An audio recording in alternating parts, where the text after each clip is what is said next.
When this little guy was a baby, he was the sweetest, cutest little thing. But then he turned 1 year old.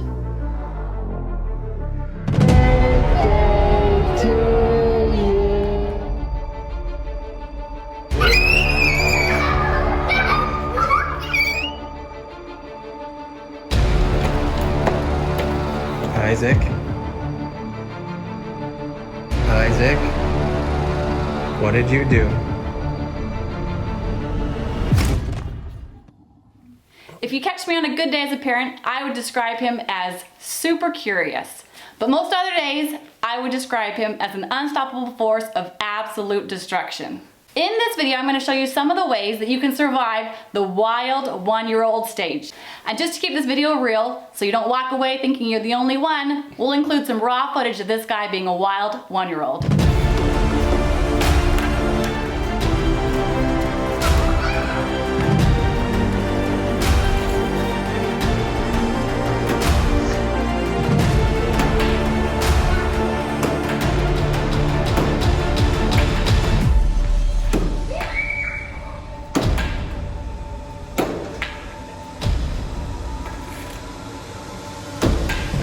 One is to establish some routines. We all know that babies crave structure, they crave order, they like to know what's going to be happening. So throughout our day, we have set up certain routines. We have a routine for meal times, we have a routine for bath times, we have a routine for sleep, we even have routines for playtime. Things go a lot more smoothly when your baby knows what to expect and they know what the routines are.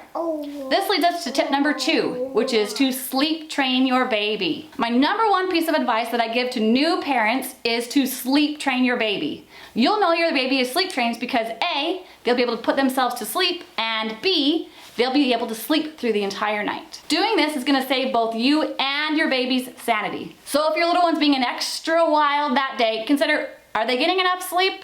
It is actually nap time right here. And so I'm going to show you how easy it is with a sleep trained baby. Are you ready to go to sleep? I'm going to take you to where I put him to sleep. Now, don't judge us. This is behind the scene footage. This is exactly how it goes and how easy it is. Follow along with me. In our house, he sleeps in the quietest, darkest place that we could find, which is actually our master closet.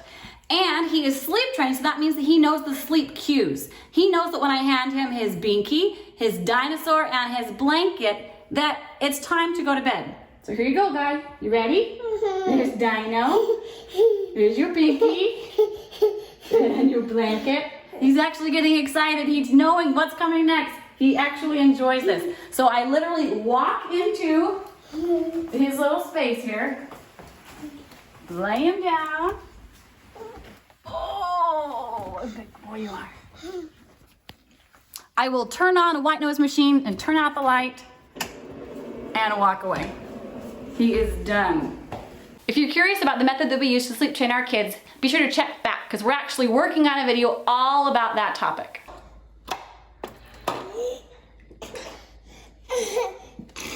My next tip to help you with your wild 1-year-old is to establish a healthy diet. Now, the eating approach that we used with Isaac from the very beginning is called baby-led weaning. And basically, this approach is that when your baby is old enough, about 6 months of age, you can essentially skip all the pureed baby foods and go straight to soft, solid foods. In this approach to eating, your baby's going to be able to pick up these soft foods that you prepared and be able to improve their fine motor grasp. They're going to be able to get used to different shapes and textures of food. And they're going to be exposed to a wide variety of fruits and vegetables that you wouldn't have even thought that a baby could have at this age. If you want some more information about this baby-led weaning approach to eating, there's a book that I suggest and I'll leave it in the description box below. Now, a note about sweets. In our house, we try to limit the amount of sugar and sweets that our kids get. We're not anti-sweets, we don't cut it out completely, because we know that when they go over to grandma's house, it's okay, they're gonna sneak a cookie or get a candy here and there. We just are aware of how much sugar our kids are eating. During this wild kid stage, I've often thought how much easier it would be if he would just tell me what he wants. At 1 year of age, babies are old enough to know what they want, but they're not old enough to be able to express to you what it is they want. So to help with some of the frustration that comes with a baby who's crying for what they want, we taught our little guy some baby sign language. If you're interested in teaching your baby about sign language, you can see the video that we've made about that topic linked here. But for the purposes of this video, I wanted to show you 3 of the top signs that we use to help with the behavior of a wild 1-year-old. The first sign that you can teach your wild 1-year-old is how to sign please. This is how you do it. You take your open fist, put it across your chest, and sign it by going in a circular motion. This is how you sign please. Please is more than just being polite and teaching good manners. Please actually stops a yelling habit. In our house, if Isaac wants something and he's yelling for it, all I have to do is ask him to say please, and all of a sudden, his yelling stops and he uses the softest, sweetest voice to say please. Say please. Okay. Please. A second sign that you can teach your 1-year-old is how to sign thank you. This is how you would sign thank you. You take your chin, you're tapping it with 3 fingers here, you're tapping and you're extending out, you're going thank you, thank you. That's how you sign thank you. By teaching your baby how to sign and say thank you, you're actually introducing an early concept of gratitude. Studies have shown that kids who are grateful are actually happier, they get better sleep, they have less stress, they're less aggressive, they have a higher self-esteem and are more resilient. Teaching your baby to sign and say thank you will actually help them establish an early habit of being grateful in their life. The third sign I'm going to show you is how to sign sorry. You take your hand and put it in a fist. Similar to the please, you're going to make a circular motion across your chest. This is how you would sign sorry. Teaching your baby how to sign and say sorry is an important skill because it's teaching your baby how to make a connection between behavior and consequences. Chances are your baby probably does some things that are undesirable behaviors. Has your baby ever climbed up on the kitchen counter? Has your baby ever thrown food onto the floor? Whatever the behavior is, 1 year of age is not too early to begin to establish the simplest form of discipline. Say sorry. Say sorry. We do not throw the cups on the floor. Okay? Come give me a hug. Go pick them up. Yep. Go put them back. So when an inappropriate behavior occurs, stop the behavior, explain to them why it was wrong, and then ask them to say sorry. I want to add a little note here about discipline. Discipline is all about teaching. The root word of discipline literally means to instruct or to teach. So when you are disciplining your child, remember the fact that you're not punishing them, but instead you're teaching them.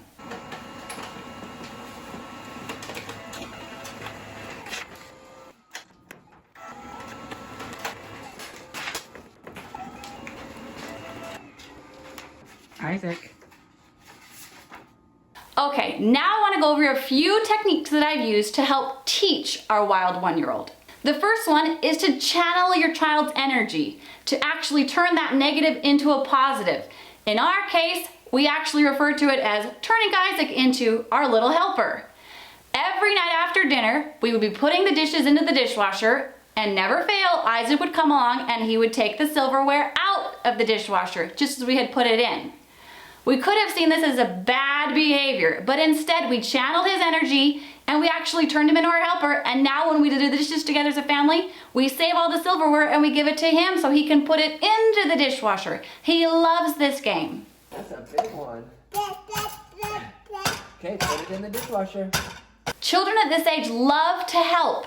Anything that they can do with you around the house that involves your attention and them can become a fun, exciting game. So take the time to channel that energy and turn your little one into the perfect helper. Here are some other ways that your little guy can help around the house. If you need help mixing something in a bowl, hand your little one the whisk and let them stir gently. Teach him how to do it. If you're making a salad, after you've chopped up all the vegetables, let your little one take all those veggies and put them in the bowl for the salad. Help your little one set the table. They can do this. Ask your little one to take their dirty laundry and put it in the dirty clothes hamper. Our little guy takes his own diapers after being changed and throws them in the trash himself. Any activity that involves you and them throughout the day can be turned into a fun experience. Another technique that I like to use is offering choice. Children love to be in control, and there's very few things in their life that they are actually in control over.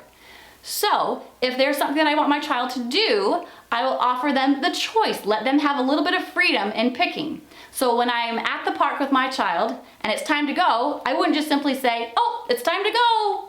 Instead, I would say, "It's time to go. Do you want to go on the slides one more time? Or do you want to go on the swings one more time? I let my child choose. After they've chosen and we've done the action, then we can go. The same concept applies if we're at home and it's time to pick up the toys off the floor. I wouldn't just say, pick up your toys. My wild 1-year-old isn't going to pick up his toys just when I ask him to. So instead I'm going to say, it's time to pick up our toys. Do you want to pick up your blocks first or do you want to pick up your cars first? I'm giving him the choice. So in this strategy, you're going to state the action that you want, and then you're going to offer 2 reasonable choices that are both favorable to you, but it gives your child a chance to be in control. A third technique you can use when teaching your child is to offer positive reinforcement, to praise your child. Children measure their success in terms of your approval and attention. So if your child does something worthy of your attention and approval, praise them for it. Give them lots of hugs and kisses, nods of approval, pats on the back. Let them know how happy and proud of them you are. The positive feedback they receive from you is actually going to help build their self-esteem. As you can see, it's never too early to start disciplining, or in other words, teaching your child. What are you doing? Are you going in my trash? Trash?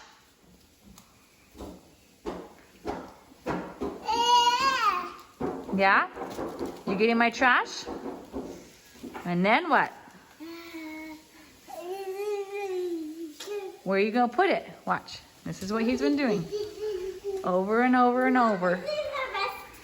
Oh! My final tip is to keep things in perspective. I'm going to share with you a few things that I do to help me keep perspective when my child's being extra wild. Consider this.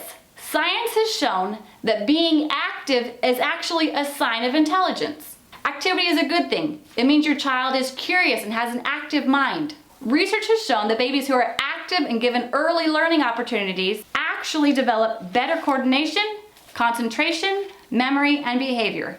So in our house, when Isaac's being a little extra crazy, we just consider the fact that he's going to be a genius one day. Another part of perspective is seeing things through your child's point of view. Many of the things that your child does at this stage that you consider wild are actually perfectly normal for this stage of life. Isaac, what did you do to my new curtains I just got in the mail today? You drew on them? No. Yeah? No. Brand new curtains, just drawn on. So is your child really being naughty when they pick up a crayon and color all over your pretty white walls? No, they see your white walls as a canvas for their creation. The real problem is me, who left out my crayon for them to find. And so I explained to my child why it's not okay to color on the walls. I'm using that chance to teach them why that's not okay. And then I learned from my own mistakes and I put those crayons way up high for next time. This leads us to the last tip on perspective, which is model the appropriate behavior. Many of our children's actions are actually a reflection on what they see. Their lives are literal games of copycat. So if your child is doing an undesirable behavior, think of how you can emulate the positive virtue that you want them to show instead. One of the many benefits of having kids is that they help us see more clearly the things we need to work on ourselves to become better people. As I wrap up this video, I want to leave you with one last piece of advice on perspective. Even if you do all of these tips perfectly, your little one is still going to be wild. That's just who they are at this stage. So my advice is embrace the chaos. Pull out your camera, film them being a little crazy, and then laugh about it later on. Thanks so much for watching our video. Bye. What did you do? Show me. Did you dump it in my pot?